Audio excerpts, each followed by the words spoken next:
नमस्ते दोस्तों। कैसे हैं आप सब? उम्मीद है अच्छे ही होंगे।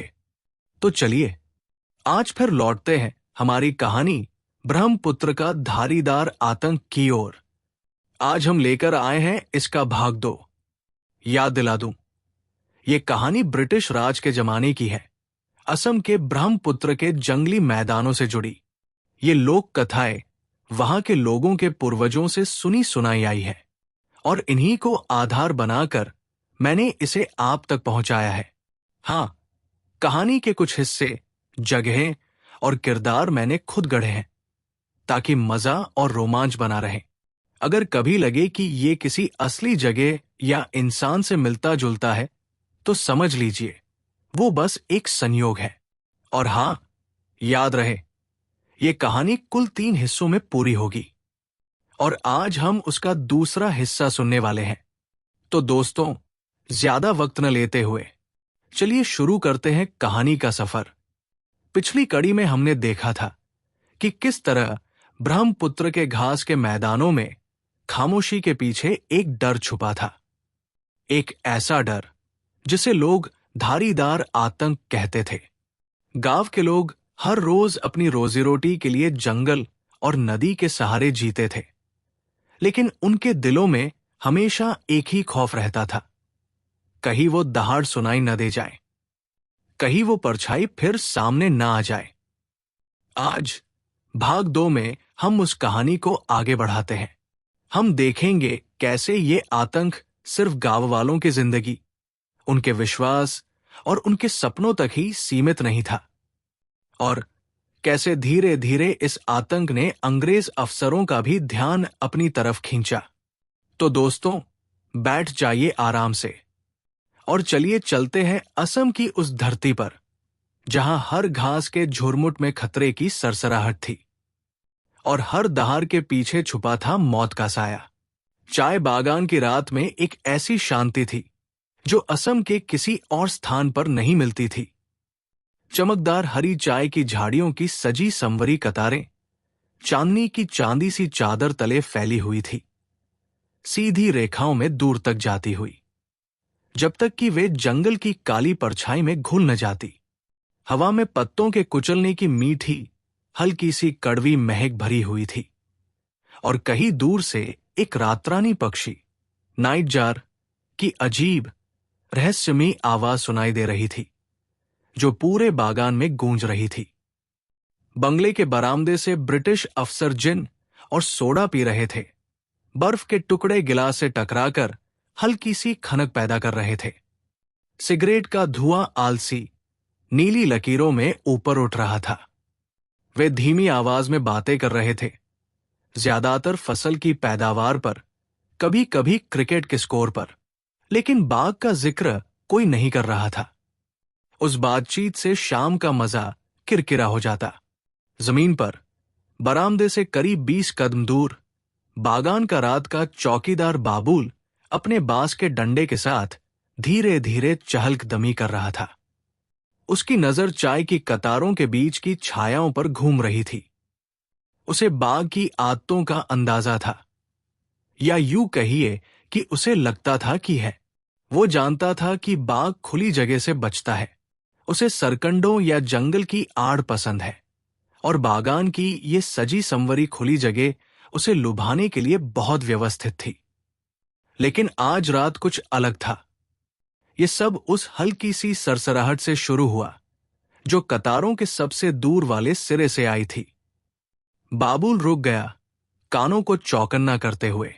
आवाज फिर आई, धीमी और लगातार, जैसे कोई बड़ा जीव चाय की झाड़ियों के बीच से गुजर रहा हो। उसने सांस रोक ली और तभी उसने उन्हें देखा। 2 हरे चमकीले बिंदु जमीन से जरा ऊपर तैरते हुए। पहले तो उसने सोचा कि शायद ये चांदनी में फंसी जुगनू है, लेकिन वे टिमटिमा नहीं रहे थे। वे स्थिर थे, पलक तक नहीं झपका रहे थे, और फिर वे आगे बढ़ने लगे, धीरे धीरे, सोचे समझे कदमों से। बाबुल ने डंडे की पकड़ कस ली। उसका मुंह सूख गया। कौन है वहां? उसने हल्की आवाज में अंधेरे की ओर पुकारा। कोई जवाब नहीं, सिर्फ एक सांस लेने की आवाज, भारी, नम और पास। ऊपर बरामदे से अफसरों ने बोलना बंद कर दिया था। अब वे देख रहे थे, अपने पेय भूलकर चांदनी की धुंध में झांकने की कोशिश कर रहे थे। चाय की झाड़ियों के बीच से बाघ बिना आवाज किए निकल आया। उसकी धारियां चांदनी में टूटती बनती जा रही थी। जैसे जैसे वो करीब आता गया, उसका सिर नीचे था, कंधे हर कदम के साथ लहराते हुए। बाबुल का पहला वृत्ति भागने का था, लेकिन पीछे अफसर थे और वो जानता था कि बाघ आदमी को बरामदे तक पहुंचने से पहले ही पकड़ सकता है। उसने बांस का डंडा उठाया, हाथ कांपते हुए। बाघ ने झपट्टा नहीं मारा। वो आखिरी कुछ कदम लगभग आलस से बढ़ा, जैसे अपने शिकार को लेने में कोई जल्दी न हो। और फिर पलक झपकते ही उसने छलांग लगाई। चीख ने रात को ऐसे चीर दिया जैसे कोई धारदार हथियार। बरामदे पर हड़कंप मच गया। कुर्सियां घसीटने की आवाज, कांच टूटने की खनक। जब तक अफसर बरामदे के किनारे पहुंचे, चौकीदार गायब था।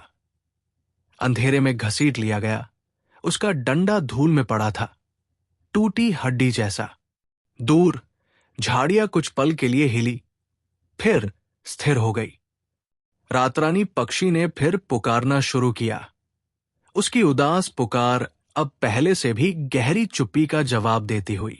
जब तक बाबुल का खून चाय बंगले के बाहर धूल में सूख गया, मरने वालों की गिनती 6 तक पहुंच चुकी थी। 6 नाम जो बागमारी से लेकर दीहिंग तक हर बस्ती में श्राप की तरह फुसफुसाए जाते थे। 6 परिवार जिनके घरों में अब खाली बिस्तर थे, अधूरे औजार पड़े थे और आंखें क्षितिज के उस पार तक टिकी थी, मानो किसी ऐसी चीज का इंतजार कर रही हों जो कभी लौटकर नहीं आने वाली। जिले का मुख्यालय हरी झिलमिल खिड़कियों वाला एक ठिगना ईंटों का भवन, हल्के हल्के स्याही, चाय और भीगे कागज की गंध से भरा था। यहीं एक ऐसे दफ्तर में जहां पंखा पुराने इंजन की तरह खड़क खड़क करता था, अंततः एक फैसला लिया गया। अंग्रेज सहायक कमिश्नर, एक पीला सा आदमी जिसके होठों पर पतली मूंछ थी, अपनी मेज के पीछे अकड़कर बैठा था, जबकि बागान प्रबंधक बोल रहा था। शब्द नापतोल कर निकले, लेकिन उनके नीचे छिपा कंपन साफ महसूस किया जा सकता था। इस जानवर को कोई डर नहीं है, ये फिर आएगा, इसे रोकना ही होगा। कमिश्नर ने टेलीग्राम फॉर्म पर पेन से थपथपाया।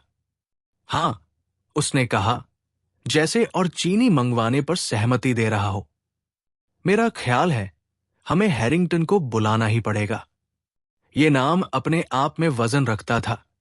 एडवर्ड हैरिंगटन, शिकारी, प्रकृतिविद, खासी पहाड़ियों में बाघों के पीछे जाने वाला, वो आदमी जिसने कभी महज 6 कदम की दूरी से झपटते हुए जंगली तेंदुआ को मार गिराया था। कुछ कहते थे कि उसमें बगुले जैसी धैर्य शक्ति और नागिन जैसी फुर्ती थी। कुछ कहते थे वो बस खुशनसीब था। टेलीग्राम तार के जरिए शिलांग पहुंच गया। उसमें लिखा था, अत्यावश्यक। ब्रह्मपुत्र मैदानी इलाके में आदमखोर बाघ, 6 मौतें, तुरंत सेवाएं आवश्यक। 2 दिन बाद वो आ पहुंचा। शिलांग से आई ट्रेन आसमान में उमड़ते मानसून के बादलों के नीचे छोटे ग्रामीण स्टेशन पर फुफकारते हुए रुकी। हैरिंगटन डिब्बे से उतरा। एक लंबा सा आदमी, मौसम खस्ता कैनवास जैकेट पहने, कनपटियों पर सफेदी झलके हुए बाल, कंधे पर लटका चमड़े का बंदूक कवर जो दिखावे के लिए नहीं बल्कि काम के लिए इस्तेमाल होता है। स्टेशन मास्टर उसे खुले कौतूहल से देखता रहा जब वो सिगरेट सुलगाकर इंतजार करती टोली को देखने लगा। 2 घबराए हुए बाबू, पसीना बहाता एक पुलिस उपनिरीक्षक और कुछ ग्रामीण जो पीछे पीछे खड़े थे और टकटकी लगाए देख रहे थे। एक बाबू ने बोलना शुरू ही किया था कि हैरिंगटन ने हाथ उठाया। मैं ये सीधा इनसे सुनना पसंद करूंगा, उसने ग्रामीणों की ओर इशारा करते हुए कहा। क्या देखा? कहाँ शिकार करता है, कैसे मारता है। एक बूढ़ा आगे बढ़ा, धीमी आवाज में, जमीन की ओर देखते हुए। उसने बताया कि कैसे घास बिना हवा के हिलती है, कैसे दहाड़ हर दिशा से एक साथ सुनाई देती है, कैसे किसी का चेहरा चीरा जा चुका होता है इससे पहले कि वो चीख भी सके। हैरिंगटन बिना टोके सुनता रहा, बस आंखें थोड़ी सिकुड़ गई और सिगरेट धीरे धीरे जलकर ठूंठ हो गई। कहानी खत्म होने पर उसने सिगरेट गिरा दी और एड़ी से मसल दी। सुबह पहली रोशनी में शुरू करेंगे, उसने बस इतना कहा। गांव वालों ने नजरें मिलाई, कुछ में उम्मीद थी, कुछ में संदेह। उन्होंने कई आदमियों को बाघ मारने जाते देखा था, लेकिन कोई भी लौटकर बहानों और बाल बाल बचने की कहानियों से आगे कुछ नहीं लाया था। हैरिंगटन जैसे ही इंतजार करती जीप की ओर बढ़ा, हवा में बारिश की गंध घुली हुई थी। कहीं दूर हल्की मगर साफ सुनाई देने वाली बाघ की दहाड़ खेतों के ऊपर गूंज उठी। ये किसी भागते हुए जानवर की आवाज नहीं थी, ये एक चुनौती थी। सुबह का उजाला फीकी सुनहरी और स्लेटी पट्टियों में फैला, ऐसा प्रकाश जो दुनिया में धीरे धीरे रिसता है, न कि अचानक भर जाता है। रात में बारिश थम चुकी थी, लेकिन हवा में नमी घुली हुई थी और हाथी घास, जो आदमी के सिर से भी कहीं ऊंची थी, कि हर पत्ती से पानी लगातार टपक रहा था। हैरिंगटन छोटी टोली के आगे आगे चल रहा था, अपनी डॉट 450 डबल राइफल दोनों हाथों में संभाले हुए। उसके पीछे दो स्थानीय शिकारी पथ प्रदर्शक नंगे पांव और चुपचाप चलते। उनकी गहरी आंखें जमीन और घास के बीच ऐसे घूम रही थी जैसे कोई अदृश्य निशान पड़ रहे हों। तीसरा आदमी कारतूसों से भरा कैनवस का थैला और एक पुराना पानी का कनस्तर उठाए साथ चल रहा था। घास ने उन्हें जल्द ही निगल लिया। खुला आकाश हरे रंग की बदलती दीवार के पीछे गायब हो गया। हवा भारी हो गई, हर सांस में कुचली हुई डंठलों की गर्म वनस्पतियों सी गंध भर गई। आगे कहीं एक तीतर अचानक पंख फड़फड़ाते हुए उड़ गया और पथ प्रदर्शक एकदम ठिठक गए। आंखें तेजी से इधर उधर घूमने लगी। हैरिंगटन की एकमात्र हरकत थी अंगूठे को धीरे से सेफ्टी कैच की ओर सरकाना। पहला संकेत उन्हें एक संकरे पानी से भरे रास्ते के पास मिला। कीचड़ में एक अकेला पंजे का निशान, इतना बड़ा कि उसमें आदमी का पूरा हाथ समा जाए। किनारे बिल्कुल साफ थे, छाप अभी भी पानी से चमक रही थी। ताजा। कोई कुछ नहीं बोला, जरूरत ही नहीं थी। अंदर और गहरे जाते ही दुनिया अप्राकृतिक सी शांत हो गई। बाढ़ मैदान की सामान्य आवाजें, झींगुर, पंछी, मेंढक, सब धीमी खामोशी में घुल गई, जिसे बस घास की पत्तियों से टपकते पानी की धीमी फिसलन सी आवाज तोड़ रही थी। हैरिंगटन को अपने कंधों के पीछे अदृश्य आंखों का बोझ सा महसूस हुआ, जैसे कोई नजरों से दबाव डाल रहा हो। तभी सामने की घास लहराई। ये हवा का हल्का झोंका नहीं था, बल्कि एक भारी लुढ़कता हुआ सा हिलना, जैसे कुछ बड़ा जानवर सोच समझकर उसके बीच से गुजर रहा हो। आगे वाले पथ प्रदर्शक ने हाथ उठाकर हैरिंगटन को रुकने का इशारा किया। वे ठिठक गए। एक धीमी, लगभग बातचीत जैसी गुर्राहट उनकी ओर आई। इतनी गहरी की पसलियों में कंपन सी महसूस हुई। हैरिंगटन की उंगली ट्रिगर पर आ गई। उसकी आंखें धारियों की तलाश कर रही थी, किसी चमकती आंख की, किसी ऐसे निशान की जिससे निशाना साधा जा सके। लेकिन घास एक बदलती हुई चादर थी, जितना दिखाती उतना ही छुपा भी लेती। गुर्राहट फिर आई, इस बार और पास से, और फिर जितनी अचानक शुरू हुई थी उतनी ही अचानक थम गई। घास भी शांत हो गई। कई मिनट बीत गए। पसीने की एक बूंद हैरिंगटन की गर्दन से बह निकली। वो जानता था कि बाघ अभी भी यही कहीं है, हरी दीवारों की भूल भुलैया में छुपा हुआ। लेकिन ये कि वो पीछे हट गया था, या अब उन्हें घेरने लगा था? यही सवाल था। पथ प्रदर्शकों ने बेचैन नजरों का आदान प्रदान किया। एक ने अपने गले में लटकते ताबीज को छुआ। हैरिंगटन ने बस आगे बढ़ने का इशारा किया। बाघ ने अपनी मौजूदगी दिखा दी थी। और ये यूं ही नहीं था। जैसे जैसे वे आगे बढ़े, घास ने एक पल के लिए रास्ता खोला।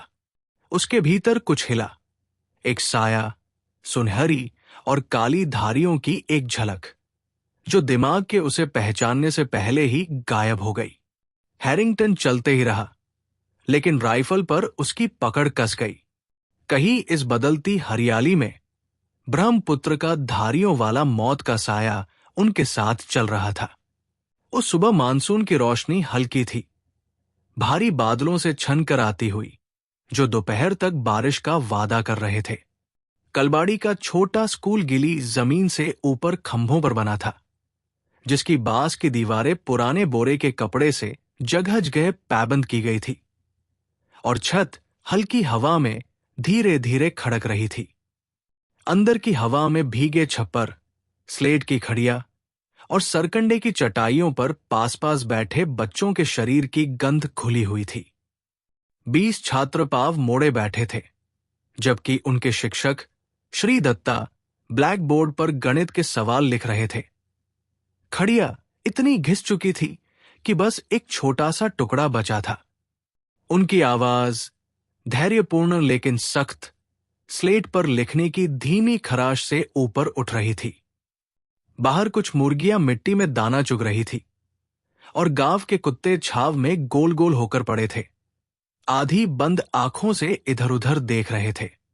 और फिर अचानक कुत्तों के सिर ऊपर उठ गए, कान तन गए।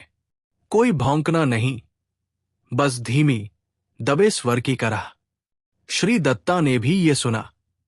ब्लैक बोर्ड पर उनका हाथ बीच में ही रुक गया।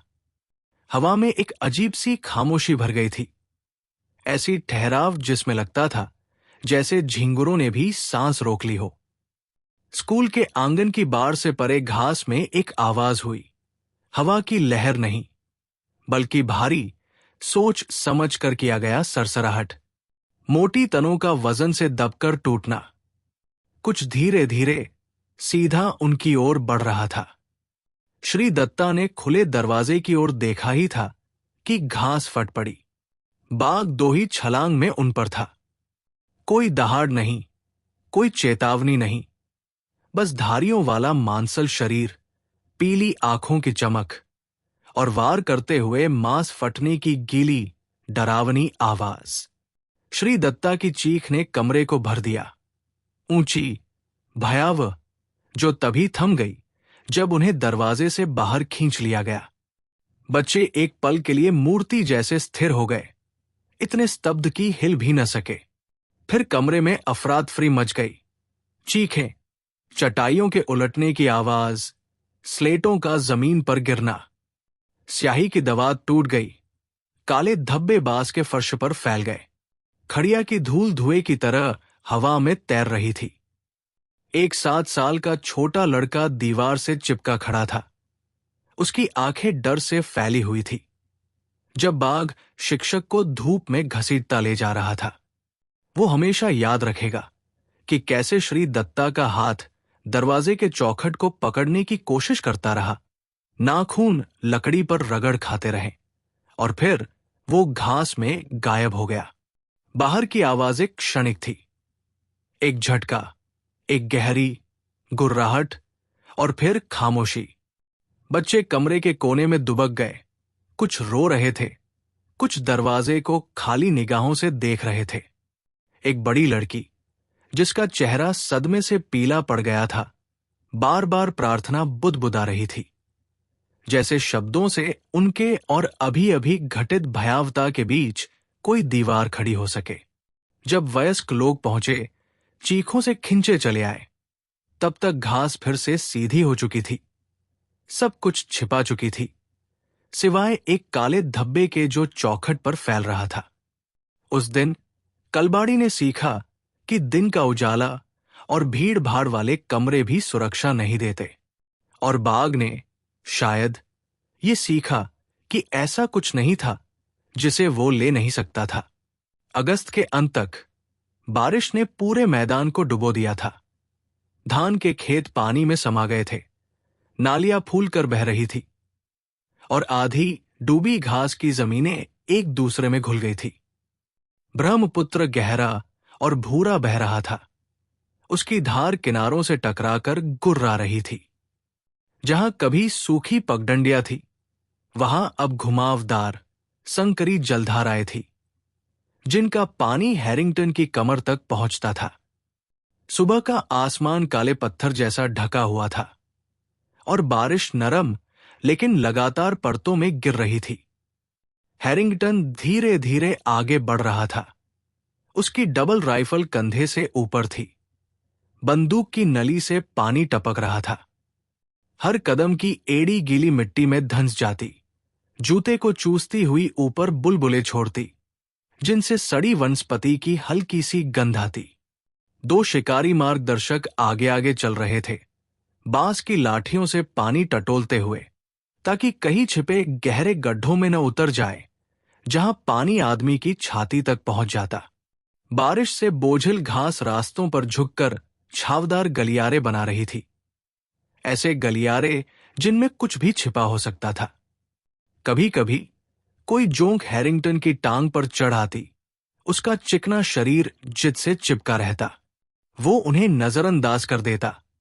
उसका ध्यान तो बस निशानों पर था।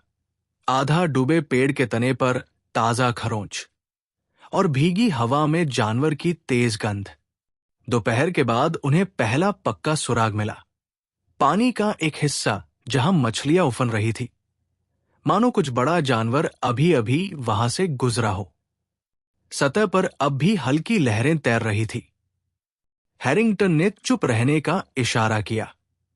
बारिश कुछ पल के लिए धीमी हो गई, जैसे दुनिया ने सांस रोक ली हो। उस खामोशी में एक आवाज सुनाई दी। उम्मीद की गई गुर्राहट नहीं, बल्कि हल्की सी छलछलाहट, फिर भीगती घास के तनों के टूटने की नाजुक सी चरमराहट। मार्गदर्शक ठिठक गए। एक ने होठों से बस एक शब्द कहा, बाघ। हैरिंगटन ने राइफल कंधे पर टिकाई। उसका वजन परिचित सा लगा। नली उस आवाज की दिशा में घूमी। मानसून के पानी में शिकार का झंझट यही था। सामने कुछ गज से ज्यादा देख पाना मुश्किल। उसके आगे तो बारिश और घास मिलकर दुनिया को धुंधली परछाइयों में बदल देती। आवाज फिर आई, अब और पास से। फिर सन्नाटा। कहीं अदृश्य जगह पर बाघ रुक गया था, सुन रहा था। तीनों आदमी डूबे हुए रास्ते में खड़े थे। पानी उनके चेहरों से टपक रहा था। उनकी सांसें उस शांति में भारी सुनाई दे रही थी। हैरिंगटन को महसूस हुआ, बिना देखे, कि बाघ 30 गज से कम दूरी पर था। फिर उनके पीछे कहीं एक छपाक। हैरिंगटन ने घूम कर देखा। पानी उसके चारों ओर छिटक गया। कुछ नहीं, बस सतह पर फैलता हुआ एक धीमा गोल घुमाव, जो लहरों के साथ धीरे धीरे मिट गया। वो उन्हें घेर रहा था। घास के बीच से एक गहरी कांपती सी गुनगुनाहट निकली, इतनी पास, मानो उसी पानी से आ रही हो जिसमें वे खड़े थे। हैरिंगटन की उंगली ट्रिगर को छू गई, लेकिन बाघ बाहर नहीं आया।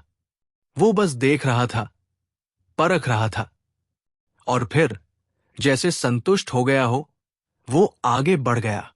लहराती घास ने उसके रास्ते का बस एक पल के लिए पता दिया। फिर बारिश ने सारे निशान मिटा दिए। उस दिन का शिकार बिना एक भी गोली चले खत्म हो गया। लेकिन जब वे अनंत जलधाराओं को पार करते हुए गांव लौट रहे थे, हैरिंगटन जानता था बाघ उनसे एक सांस की दूरी पर था और उसने उन्हें जीने दिया था। अभी के लिए दोस्तों, आज हम इस कहानी के दूसरे भाग को यहीं समाप्त करते हैं। आशा है कि आपको ये कहानी पसंद आई होगी। अगर हाँ, तो कृपया लाइक, सब्सक्राइब, शेयर और कमेंट करना न भूलें। दोस्तों, कृपया मेरी अन्य कहानियां और प्लेलिस्ट को भी देखें। मैं जल्द ही इस कहानी का तीसरे भाग के साथ वापस आऊंगा। तब तक अपना ख्याल रखें और अलविदा।